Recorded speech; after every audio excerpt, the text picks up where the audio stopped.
चाहिए। हम और एक सबसे बड़ी गलती करते हैं, एक बात ध्यान देना। हम कहते हैं महाराज अभी युवावस्था के हैं, यंग होंगे, यंग के बाद में थोड़े से वृद्ध होंगे, जब अंत में जब पूर्ण वृद्ध हो जाएंगे तब भगवान का भजन करेंगे। यही बोलते हैं।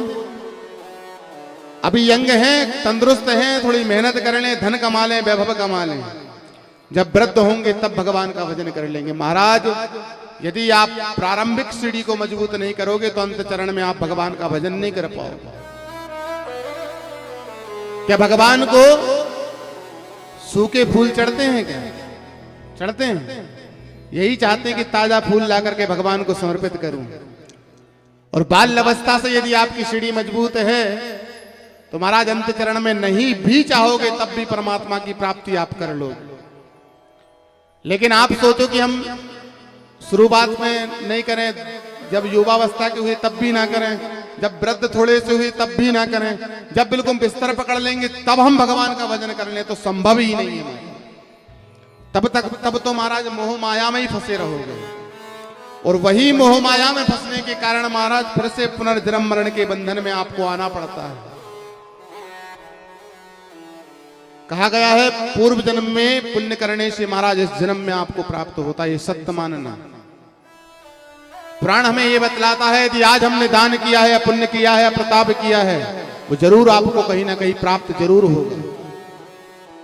और एक कहावत और कुछ कहते हैं कि पुण्य की जड़ पाताल में और पाप की जड़ अस्पताल में, ऐसे कुछ होता है ना।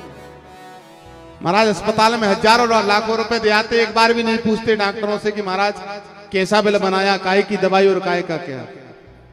और वही पुण्य प्रताप के कोई कार्य के लिए बोल दो महाराज 1100 की रसीद काटना है, अब 1200 का चंदा देना है, 10 बार सोचता है महाराज दे भी या ना दें। और डॉक्टर कहते 5000 दे दो, खट से दे दोगे। बोलो राधे राधे।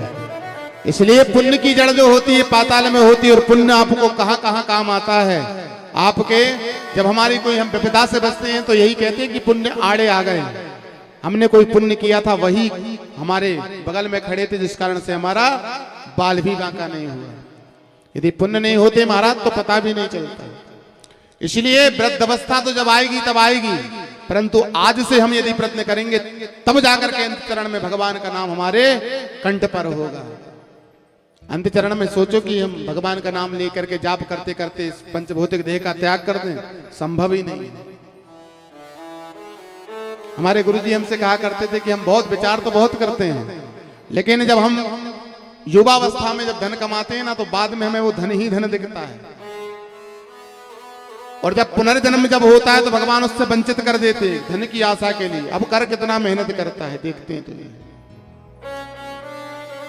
सब सौंप दो परमात्मा को, क्या लेकर के आए हो। सत्य बात है, ये वास्तविक है। कितने दिन का जीवन है, कितने दिन का जीवन है, सत्य बताना किसी को नहीं पता, किसी को नहीं पता। कल का किसी का कोई भरोसा नहीं है।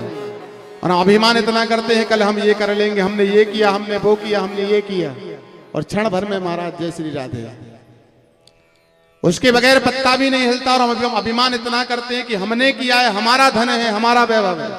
महाराज एक का सिक्का ले जाकर के बताना मुझे, कोई लेकर के गया आज तक? कोई नहीं लेकर के गया। लेकर के गया है तो राम और कृष्ण का नाम ही लेकर के गया है। यही नाम नोट होकर करके महाराज उसका नाम रोशन करता है, और उसका नाम आगे तक कई वंशों तक, कई पीढ़ियों तक चलता है। जिसने राम नाम का धन जोड़ लिया वही सबसे बड़ा धनी है। कहा है ना, प्रथम दिन में कहा था, कल भी कहा था, राम कृष्ण दो एक है, अंतर नहीं निमेष, इनके नयन गंभीर है और इनके नयन चंचल। भगवान राम के नयन जो है गंभीर है और कृष्ण के नयन बड़े चंचल हैं।